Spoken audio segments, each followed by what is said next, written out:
Ya, baik Bu, hari ini kita akan melakukan coaching Bu Herni, betul? Betul dulu. Di sini saya akan menjadi observer ya Bu. Iya. Jadi saya akan mengamati dan menilai saat Bu Herni melakukan coaching dengan menggunakan rubrik. Nah, kemudian seperti apakah nanti di saat coaching itu sudah sesuai menggunakan alur tirta atau belum? Dan bagaimana sih nanti Bu Herni itu menyampaikan pertanyaan yang berbobot sesuai dengan kata kunci yang akan disampaikan oleh Kuci. Iya. Dan bagaimana nih nanti Kuci itu menanggapi atau menjawab pertanyaan-pertanyaan dari Bu Herni. Nanti jangan lupa ya Bu, saat proses pelaksanaan coaching ini itu menyesuaikan dengan prinsip coaching, yaitu kemitraan, proses kreatif, dan memaksimalkan potensi. Nah, sebelumnya nih, saya akan memberikan beberapa pertanyaan ya Bu dalam proses coaching ini. Kompetensi apa sih yang ingin Bu Herni kembangkan? Kompetensi yang ingin saya kembangkan dari ketiga proses coaching, dari present, menegarang aktif, dan pertanyaan berbobot, itu yang ingin saya kembangkan dalam diri saya, itu di bagian pertanyaan berbobotnya Bu. Oh ya, kenapa Bu Herni ingin mengembangkan kompetensi tersebut? Karena saya merasa saya belum maksimal dalam memberikan pertanyaan berbobot kepada coaching. Oh iya, berarti Bu Herni merasa belum maksimal gitu. Bagaimana penilaian Bu Herni sendiri nih terhadap apa yang akan kita kembangkan? Penilaiannya untuk bagi saya yang akan saya kembangkan ini, saya merasa saya bisa menguasai teknik coaching ini secara umum, cuman ada hal-hal tersendiri seperti pertanyaan berbobot tadi yang menurut saya perlu untuk berlatih lagi. Ya. Kemudian apa sih harapan dari observasi yang akan dilakukan bersama ini Bu? Harapannya nanti saya selama coaching, Ibu sebagai supervisornya bisa memberikan masukan agar kedepannya saya lebih baik lagi dan bisa menguasai keterampilan coaching dan prinsip-prinsip dengan baik. Baik, lalu kemudian indikator yang bagaimana yang ingin Ibu inginkan dalam proses coaching ini? Indikator keberhasilan coaching saya itu ketika coach bisa menemukan dan mengembangkan potensinya sendiri, mencari solusi atas permasalahannya, sehingga dia bisa merencanakan sebuah aksinya dan menjalankan rencananya itu dengan maksimal Bu. Oh iya, baik Bu Herni, mungkin itu saja dulu pertanyaan dari saya sebelum Ibu melakukan coaching, dan selamat melakukan coaching ya Bu, semoga nanti mendapatkan hasil yang diharapkan. Amin. Waalaikumsalam Bu Herni. Ya, selamat sore menjelang siang sore ya Pak ya. Ini rada-rada ini ya. Iya. Oke. Nah, hari ini katanya kita akan melakukan coaching Pak ini. Ya betul sekali. Baik. Kalau boleh saya tahu tujuan dan tema dari coaching yang akan kita lakukan tentang apa Pak? Ya ini begini Bu Herni, sebelumnya akan saya sampaikan dulu permasalahan saya itu tentang manajemen, terutama untuk manajemen emosi. Saya itu kok sepertinya itu kurang terkontrol dengan saya. Ya. Jadi Pak Agung ingin coaching dengan tema manajemen emosional dari pasien sendiri. Ini agak pribadi nih Pak. Ini memang masalah pribadi saya. Iya. Baik, nah kalau saya mau bertanya sebelum mengawali kita ke lebih yang jauh, dari skala 0 sampai 10 yang Bapak rasakan itu ada di rentang mana Pak ini Pak? Tentang manajemen. Kalau manajemennya saya kira itu masih tergolong kurang bagus. Jadi saya belum berani mengatakan 6 saja belum. Mungkin masih di bawah 6, 5 atau 4 gitu. 5 atau 4 ya Pak? Iya. Ini keadaan yang Bapak alami. Kemudian dari skala 4 atau 5 tadi, katakanlah kita 5 aja ya Pak ya. Nah, dari skala 5 ini Bapak menginginkan manajemen emosi Bapak itu ke level berapa? Kalau kesempurnaan saya kira masih jauh dari harapan saya. Saya masih berharap ya mendekati angka sempurna saja seperti 8 atau 9 lah. Paling tidak saya itu sudah bisa stabil ketika menghadapi permasalahan seperti ini. Baik Pak Agung. Nah, luar biasa ini ada komitmen dari Pak Agung dari 5, skala 5 ke 9 ya Pak ya. Kita maksimalkan ya Pak ya. Maksimalkan. Berani Pak? Insya Allah. Wah, insya Allah. Optimisnya luar biasa. Nah, dari untuk mencapai skala 9 tadi, Pak Agung, indikator keberhasilannya apa, Pak? Ya tentunya karena ini berkaitan dengan kontrol, saya ya bisa lebih bijaksana lagi ketika saya itu menghadapi permasalahan yang melibatkan emosi saya di situ. Itu tentunya ketika saya bisa lebih menekan emosi saya, itu saya kira itu sudah menjadi indikasi yang baik untuk masalah saya. Jadi kalau kontrol emosi itu yang sebagai indikator yang ingin tujuan akhir dari Pak Agung. Nah, kemudian dari faktor tadi kontrol emosi yang ingin dicapai, kira-kira faktor-faktor yang mempengaruhi apa ketika Pak Agung kok nggak bisa mengontrol, faktornya apa saja? Tentunya begini, saya itu sebenarnya harus menceritakan terlebih dahulu akan permasalahannya. Jadi menurut orang yang sudah ahli di bidang ini, kita sebut beliau itu psikolog ya, ahli di bidang emosional, emosi seseorang itu. Ternyata saya itu punya kecenderungan ke arah mental illness, seperti bisa dikatakan seperti OCD. Apa itu, Pak? Coba. Jadi OCD itu secara garis besar aja bahwa saya itu sangat merasa tidak nyaman ketika sesuatu yang sudah direncanakan dengan baik itu keluar dari apa yang seharusnya diskenarikan itu. Seperti halnya gampangnya gini aja lah, ketika saya itu ada barang tertata begitu, ada salah satu yang ada nggak sesuai tempatnya, itu saya sudah merasa nggak nyaman, dan itu membuat perasaan saya itu ya itu muncul emosi seperti itu. Jadi secara ini saya gambarkan Pak Agung itu idealis gitu ya, Pak? Ya, bisa dikatakan seperti itu, atau perfeksionis juga bisa dikatakan seperti itu. Jadi ketika apa yang terjadi tidak sesuai dengan rencana, maka Pak Agung sendiri akan manajemen emosinya ini terganggu ya? Mungkin jadi meledak-ledak lah, menegaskan sesuatu kembali ke arahnya itu, wah itu jadi seperti kelihatannya itu seperti marah yang berlebihan. Padahal sebenarnya saya itu tujuannya hanya mengembalikan ke tracknya aja gitu, ke jalurnya. Gitu. ya.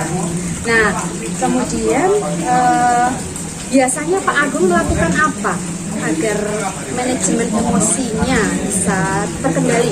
Ya, yang sudah yang saya lakukan sih, saya sebenarnya butuh ketenangan. Jadi yang saya butuhkan itu adalah seperti menghentikan aktivitas jenuh.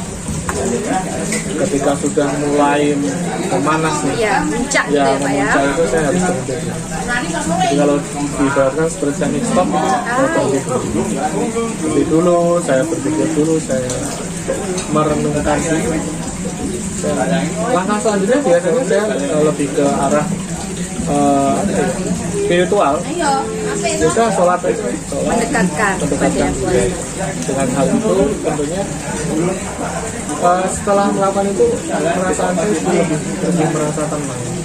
Seberapa efektif hal itu bisa mempengaruhi manajemen emosi?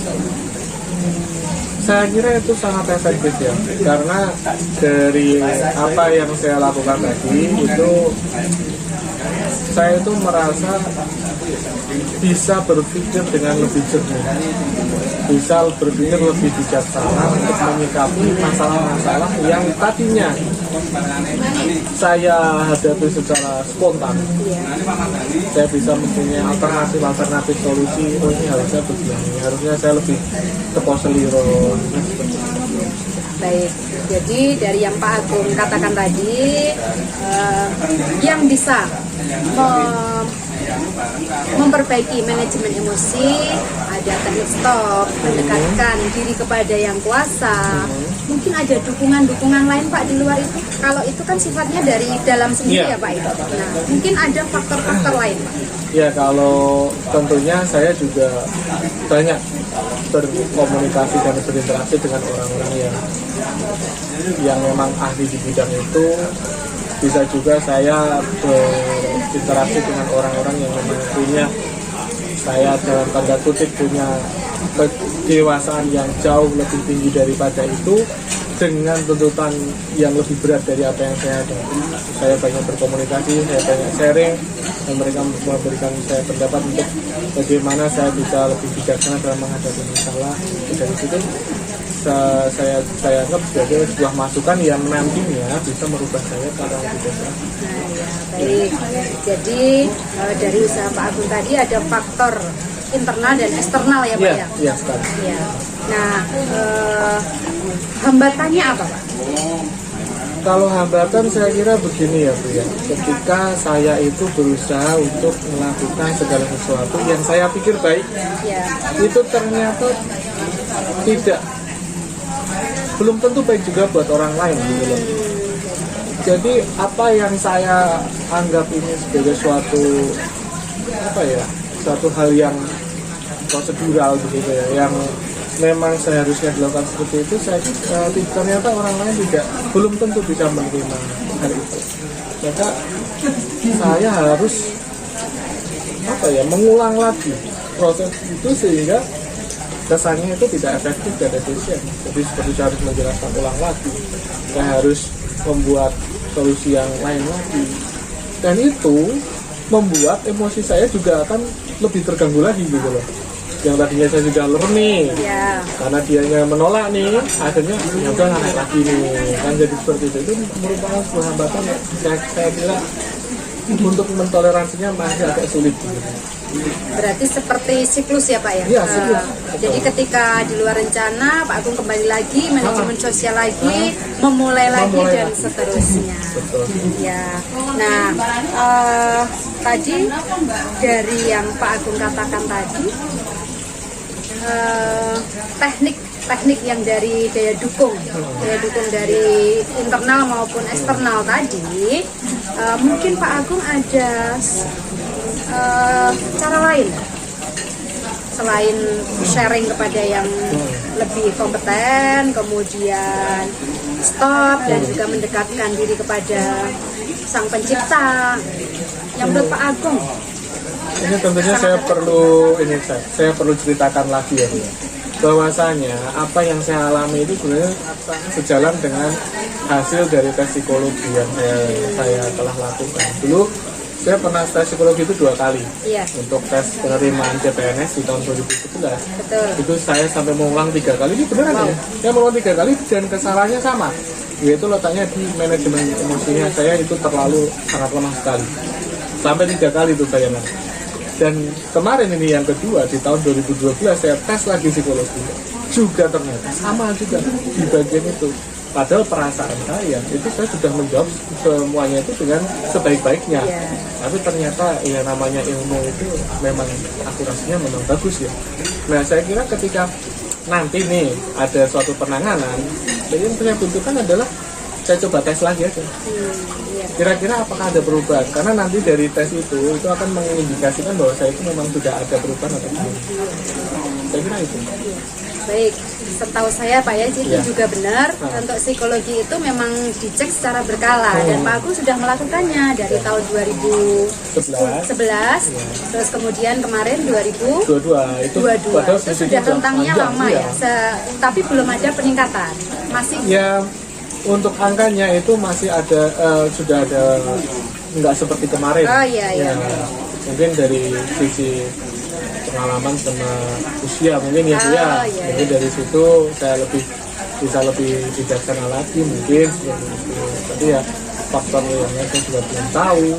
Nanti kalau sudah berjalan, nah itu misalnya saya akan tes lagi untuk jika apa yang sudah saya lakukan sudah. Berarti rencana Pak Agung ini ingin melakukan tes lagi ya Pak ya? Iya.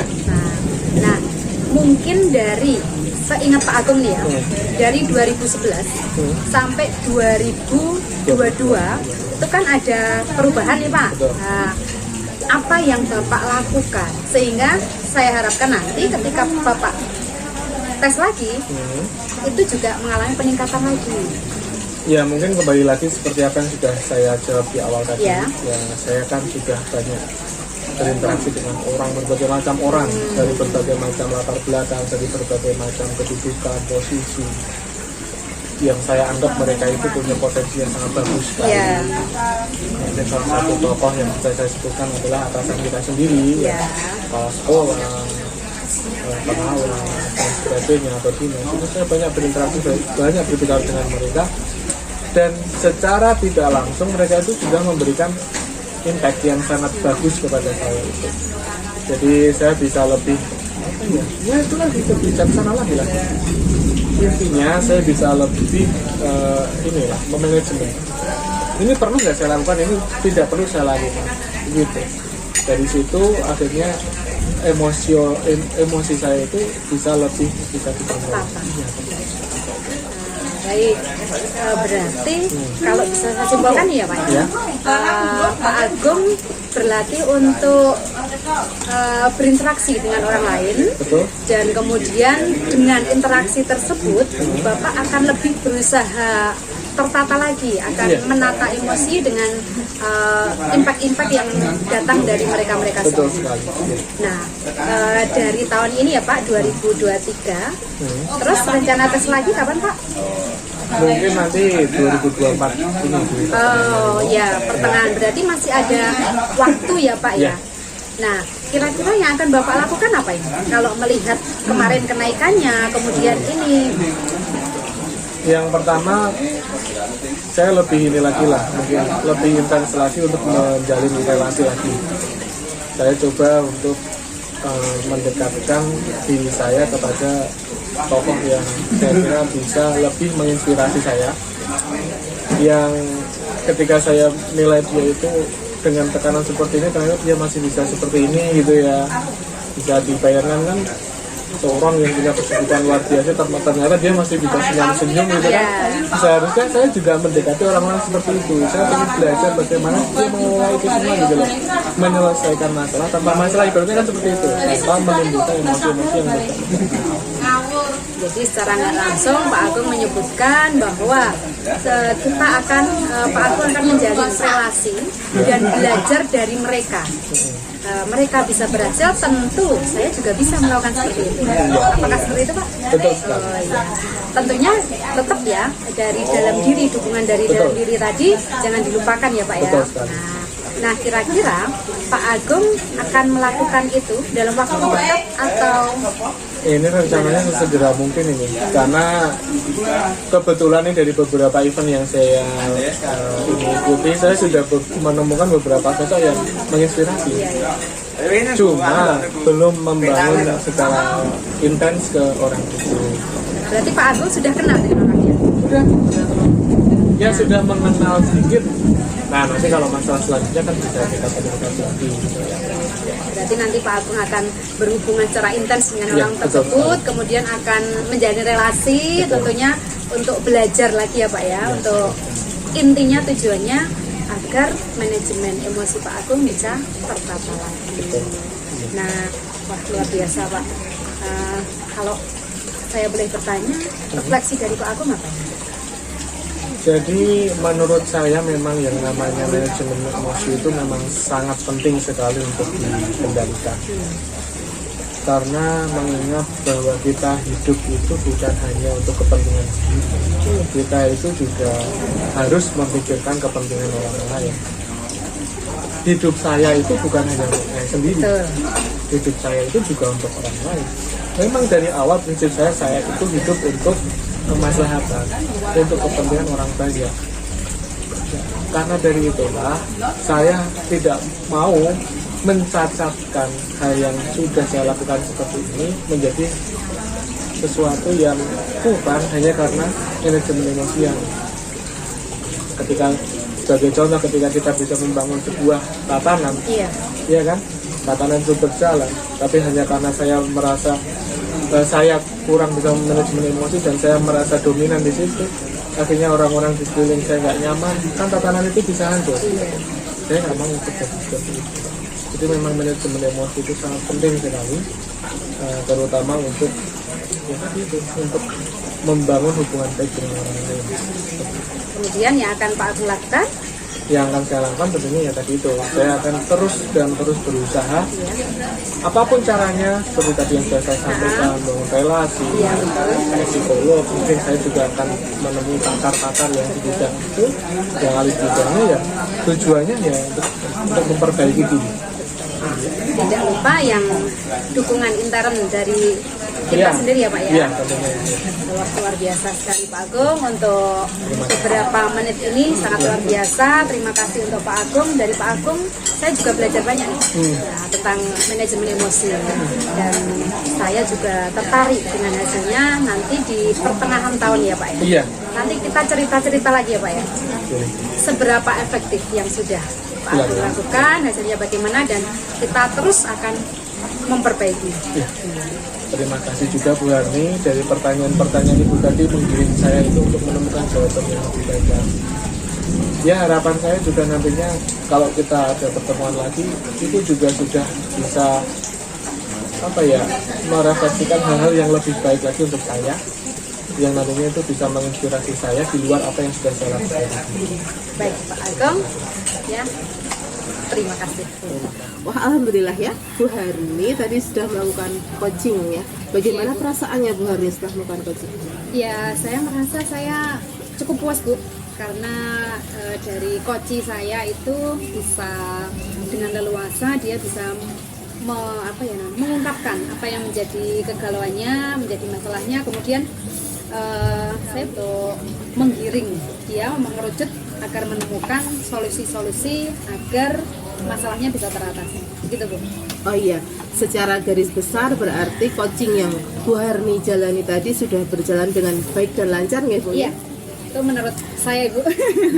Menurut saya juga Bu. Oh iya, tadi saat sebelum melakukan coaching, tadi saya sempat menanyakan nih tentang indikator ketercapaiannya ya Bu. Betul. Dari indikator ketercapaian yang diinginkan Bu Harni tadi, sebelum melakukan coaching tadi, apa saja yang sudah dilakukan Bu Harni terkait indikator tersebut Bu? Iya, tadi di awal saya mengatakan bahwa indikator ketercapaian itu ketika si coach menemukan solusi dari permasalahannya, menemukan faktor-faktor yang bisa mendukung agar lebih baik, dan setelah berproses selama coaching tadi, coach tadi juga sudah menemukan apa yang dia anggap sebagai indikator atau faktor pendukung. Di antaranya ada faktor internal dan eksternal, dan yang lebih untuk menjalin relasi yang eksternal itu menjalin relasi dengan orang-orang yang mempunyai potensi lebih. Iya. Baik Bu Harni, menurut saya sebagai observer tadi, Bu Harni itu sudah bagus sekali dalam menggali pendapat dari Kuci untuk menemukan solusinya sendiri, begitu ya Bu. Nah, sudah menjalankan coaching sesuai dengan alur Tirta juga sudah bagus Bu, di mana Bu Harni ini sudah melakukan identifikasi terhadap permasalahan yang ada pada Kuci. Kemudian Bu Harni juga memberikan pertanyaan-pertanyaan yang berbobot ya, sehingga Kuci ini bisa menemukan solusinya sendiri, seperti itu Bu Harni. Kemudian selain itu juga pada coaching ini Bu Harni sudah menerapkan prinsip coaching. Nah, selamat ya Bu Harni. Sebelum kita akhiri nih, saya mau ada satu pertanyaan lagi. Iya Bu. Dari yang sudah Ibu lakukan ini tadi, kompetensi apa yang Bu Harni ingin lebih dikembangkan, lebih lanjut lagi Bu? Lebih lanjut lagi, pertanyaan yang berbobot tadi mungkin saya tetap akan terus berlatih, karena bagi saya hal itu merupakan tantangan sendiri bagi saya itu. Oh, jadi berarti Bu Harni lebih ingin meningkatkan yang pertanyaan tersebut. Luar biasa sekali Bu Harni ini ya. Tadi Bu Harni sudah menerapkan prinsip Tirta, luar biasa sekali. Di situ sudah terlihat sekali kalau Bu Harni sudah memberikan pertanyaan yang berbobot, karena dari tadi saya lihat respon Kuci itu sudah menyampaikan apa yang sesuai dengan yang diharapkan, seperti itu Bu. Nah, tapi ini luar biasa sekali, Bu Harni ingin menggali lebih dalam lagi ternyata. Semoga untuk kedepannya Bu Harni bisa menjadi yang Bu Harni harapkan. Itu semoga lebih baik untuk kedepannya, Begitu Bu Harni yang dapat saya sampaikan. Semoga kita bisa bertemu di lain kesempatan ya Bu, dengan berbagai pengalaman. Amin. Oke, baik Bu Harni, saya cukup sekian dulu. Wassalamualaikum warahmatullahi wabarakatuh. Waalaikumsalam warahmatullahi wabarakatuh.